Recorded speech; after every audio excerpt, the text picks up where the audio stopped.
Hello everyone, this is Savita Chauhan. Welcome to sunshine classes. इस video में student हम discuss करेंगे geography chapter first, frequently asked questions according to your topics. हम previous video में अभी तक हम 17 क्वेश्चंस हैं जो फिनिश कर चुके हैं। इस वीडियो में स्टूडेंट हम डिस्कस करने वाले हैं 18 नंबर क्वेश्चन जो है, और देखेंगे कि अकॉर्डिंग टू योर टॉपिक किस तरीके का क्वेश्चन बन सकता है।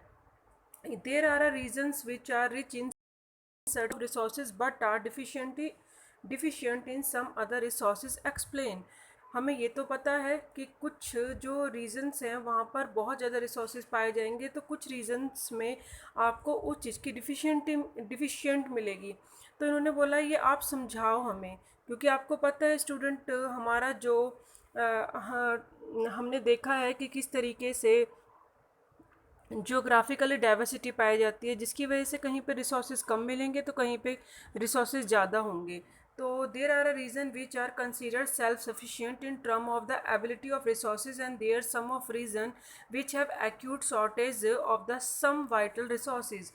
अब ये एक्सप्लेन करने के लिए सबसे इम्पॉर्टेंट जो फैक्ट है वो यही कह रहा है कि कुछ एरिया में सो सेल्फ सफिशिएंट है, यानी इतने ज़्यादा रिसोर्सेज अवेलेबल हैं कि उन्हें किसी पे डिपेंड होने की ज़रूरत नहीं है, और कुछ में बहुत ज़्यादा एक्यूट शॉर्टेज है, यानी वहाँ पे कम पाए जाते हैं, वहाँ पे इम्पॉर्टेंट रिसोर्सेज भी हैं वो भी अवेलेबल नहीं हैं। अगर हम एग्जांपल लें, स्टेट ऑफ झारखंड, छत्तीसगढ़, मध्य प्रदेश, ये मिनरल्स और कॉयल डिपॉजिट यहाँ पे पाए जाते हैं, क्योंकि यहाँ पे वॉल्केनिक eruption होता है। तो ये डक्कन ट्रैप वाला जो एरिया है, यहाँ पे आपको क्या मिलेगा, यहाँ आपको मिनरल्स मिलेंगे। अब है अरुणाचल प्रदेश में आपको अवेंडमेंट ऑफ वाटर मिलेगा, लेकिन आप यहाँ देखेंगे इंफ्रास्ट्रक्चर डेवलपमेंट नहीं है, लाइक अ रोड, बिल्डिंग, या फिर हम इंडस्ट्रियल कहें तो वो इंफ्रास्ट्रक्चर यहाँ पे आपको डेवलप नहीं मिलेगा। लेकिन अगर जस्ट अपोजिट हम राजस्थान की बात करें तो वो किस चीज़ में एंडाउट है, सोलर एनर्जी में, विंड एनर्जी में, बट वहाँ पे आपको पानी कम मिलेगा। तो आई थिंक आप यहाँ पे एग्जांपल से समझ पा रहे हैं कि किसी रीजन में बहुत ज़्यादा रिसोर्सेज पाए जाते हैं, तो कुछ रीजन ऐसे हैं जहाँ पे आपको रिसोर्सेज कम मिलेंगे। The cold desert in Ladakh in relatively isolated from the rest of country. उसके बाद आप ये भी बता सकते हैं कि अगर लद्दाख की बात करें तो वो पूरी कंट्री से ही अलग है, वो तो बहुत ही ज़्यादा कोल्ड है। It was very rich culture heritage, but it deficient in water, infrastructure and some vital minerals. Culture में अगर हम देखें तो वहाँ पे कल्चर तो है, और बहुत ही ज़्यादा जिसे कह सकते हैं रिच कल्चर हेरिटेज है, बट अगर हम देखें ना तो वहाँ वाटर मिल रहा, ना कोई इंफ्रास्ट्रक्चर डेवलप है, और इम्पॉर्टेंट मिनरल्स भी वहाँ नहीं मिलते। तो हम कहेंगे नथिंग, कुछ भी नहीं है वहाँ पे। उसके बाद अगर हम देखें, this call for balance resources planning at the national, state, regional and local level. और इसीलिए तो हम कहते हैं कि रिसोर्सेज प्लानिंग एक ऐसा काम करती है, वो हमें करना चाहिए जिससे कि ये सारे रिसोर्सेज बैलेंस हो सकें नेशनल, स्टेट और रीजनल और लोकल लेवल पर। क्योंकि अगर कोई चीज़ यहाँ मिल रही है डेजर्ट में तो उसको हमें किस तरीके से ओवरऑल पूरी कंट्री में उसको डिस्ट्रीब्यूट करना है, तो वो रिसोर्सेज प्लानिंग से बैलेंस कर सकते हैं। अगर कोई चीज़ हम देख रहे हैं मध्य प्रदेश में मिल रही है, छत्तीसगढ़ में मिल रही है, झारखंड में मिल रही है, मिनरल्स मिल रहे हैं, हमने अभी देखा है, डिस्ट्रीब्यूट करना है पूरी कंट्री में।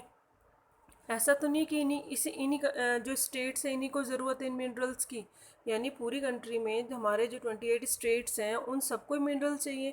तो वहाँ पर हमें बैलेंस करना पड़ता है रिसोर्सेज प्लानिंग के साथ, पूरे एक कंट्री के लिए, स्टेट्स के लिए, रीजनल के लिए, लोकल लेवल पे, डिस्ट्रिक्ट लेवल पे, हर आपको यहाँ पे प्लानिंग की ज़रूरत पड़ती है। तो ये इस क्वेश्चन का लॉन्ग क्वेश्चन था। और अब हम नेक्स्ट पढ़ेंगे, व्हाट इज़ द एजेंडा 21।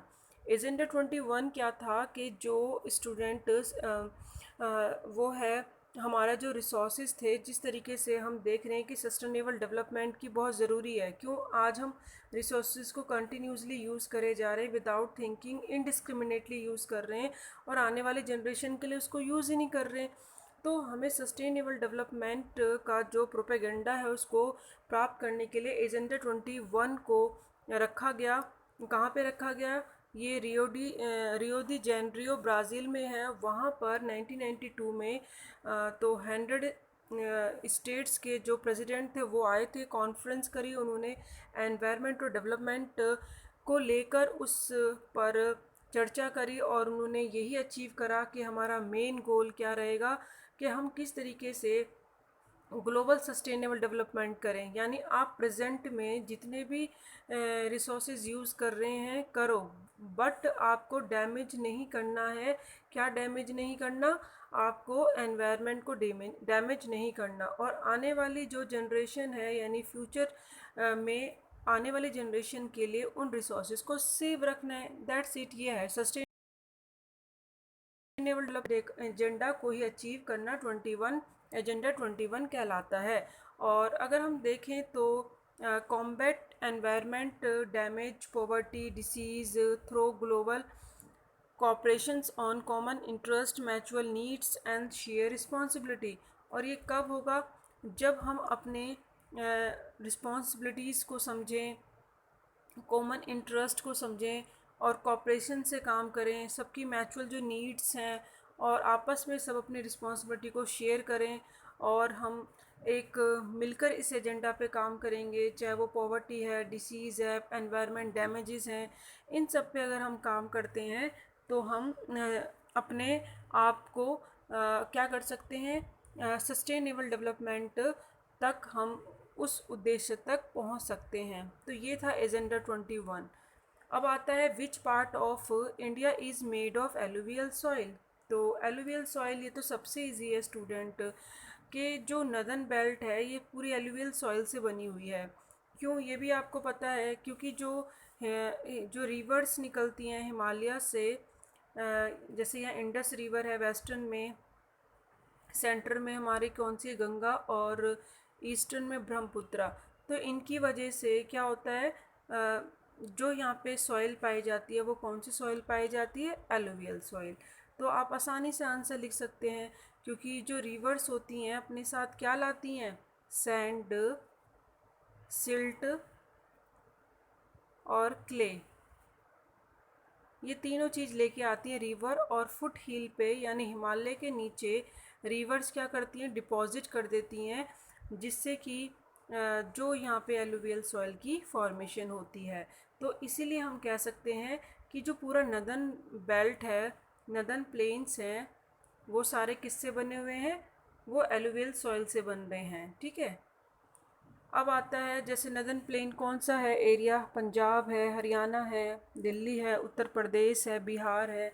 तो ये सारे स्टेट्स के नाम भी आपको ध्यान रखने हैं। मैप में आपको 1 मार्क्स का आ जाएगा। How are alluvial soil classify on the base of their age? अगर पेपर में आता है एज के बेस पे क्लासीफाई करो, तो एज के बेस पे बहुत इंपॉर्टेंट क्वेश्चन है स्टूडेंट, इसलिए इसको आप नोट डाउन कर लो और लर्न कर लो। सीधी सी बात है। ओल्ड एलुवियल सोइल हमारी क्या हो गई? भांगर। और जो हमारी न्यू है वो खादर हो गई। तो भांगर और खादर, दैट्स इट। क्योंकि अब ये ओल्ड सोइल क्यों और ये न्यू सोइल क्यों है? जैसे कि आप ये समझो, ये रिवर है, फ्लो होती है, और ये रिवर बेड है, किनारा है रिवर का। अब जब पानी रिवर का बढ़ जाता है तो आपको पता है वो रिवर बेड तक पहुंच जाता है, यानी उसके आउट ऑफ बाउंड्री तक निकल जाता है। तो जब रिवर का जो पानी होता है वो बढ़ जाता है, तो यहाँ पे जो सोइल होती है रिवर बेड के पास वाली जो सोइल होती है वो रिन्यू होती रहती है। क्यों रिन्यू होती रहती है? क्योंकि यहाँ पे डिपॉजिट होते रहते हैं सैंड, सिल्ट और क्ले। अब वो डिपॉजिट होने की वजह से रिवर बेड पे के पास जो सॉइल होती है, यानी थोड़े डिस्टेंस तक, तो ये सॉइल जो रिवर का पानी है उसको रिन्यू करता रहता है। क्या कर देता है? रिन्यू कर देता है, जिससे वहाँ पे एलुवियल सॉइल बनती है।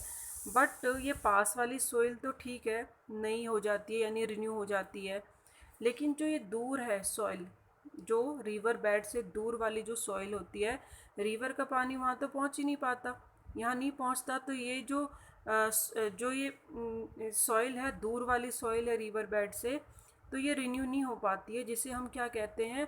जिसे हम कहते हैं भांगर। भांगर यानी पुराना old alluvial soil, new alluvial soil यानी खादर। सिंपल आपको ध्यान रख। ब्लैक सॉइल को हम रेगुड सॉइल भी कहते हैं। तो एग्ज़ाम में कोई भी आए तो आप इसको ध्यान रखना। उसके बाद हम देखेंगे कि किस तरीके से वेयर आर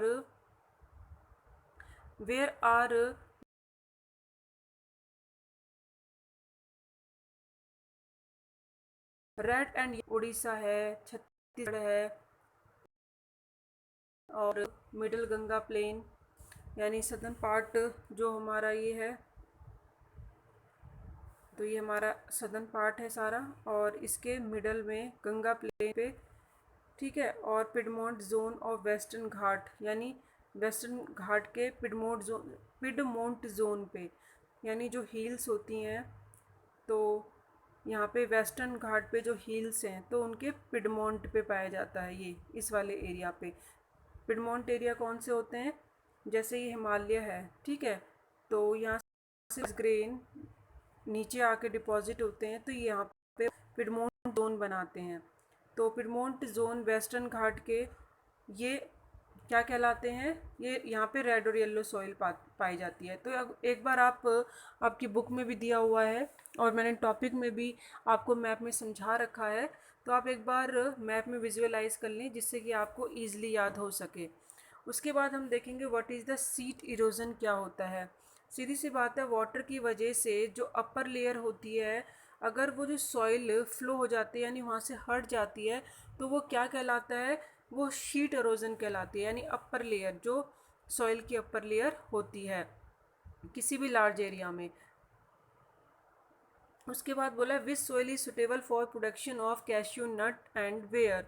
तो रेड सॉइल में ये हम जो काजू है उसको ग्रो कर सकते हैं, तमिलनाडु, आंध्र प्रदेश, केरला, ये आप मैप में भी इसको देख लेंगे। What is the soil erosion क्या होता है, इनुडेशंस ऑफ द सॉइल कवर, यानी जो उसका कटाव होता है सॉइल का, वो किसकी वजह से, washing down in describe as soil erosion, यानी जो सॉइल है, अपर लेयर ऑफ सॉइल है, अगर वो वहाँ से वॉशिंग डाउन हो जाती है, हट जाती है, तो वो सॉइल इरोजन कहलाती है, चाहे वो वाटर की वजह से हो या एयर की वजह से हो, तो वो सॉइल इरोजन कहलाता है। व्हाट आर रेवाइंस, रेवाइन क्या होता है, अनफिट ऑफ कल्टीवेशन, जिस पे खेती नहीं की जा सकती, यानी छोटे छोटे से ऐसे पहाड़ टाइप होते हैं, छोटे छोटी सी पथरीला इलाका होता है, जैसे चंबल बेसिन है जो मध्य प्रदेश में पाया जाता है, आपने देखे भी होंगे। और तो वो लैंड जहाँ पे पथरीला है बहुत ज़्यादा, जहाँ पे हम खेती नहीं कर सकते, वो हमारा रेवाइंस है, ठीक है। तो ये अभी हमने इस वीडियो में 27 तक के क्वेश्चंस करे हैं, और स्मॉल और लॉन्ग दोनों क्वेश्चंस हम टॉपिक के अकॉर्डिंग कर रहे हैं, समझ रहे हैं। नेक्स्ट वीडियो में जो हमारा रिमेनिंग क्वेश्चंस है वो हम करेंगे। Thank you so much, keep watching, keep learning.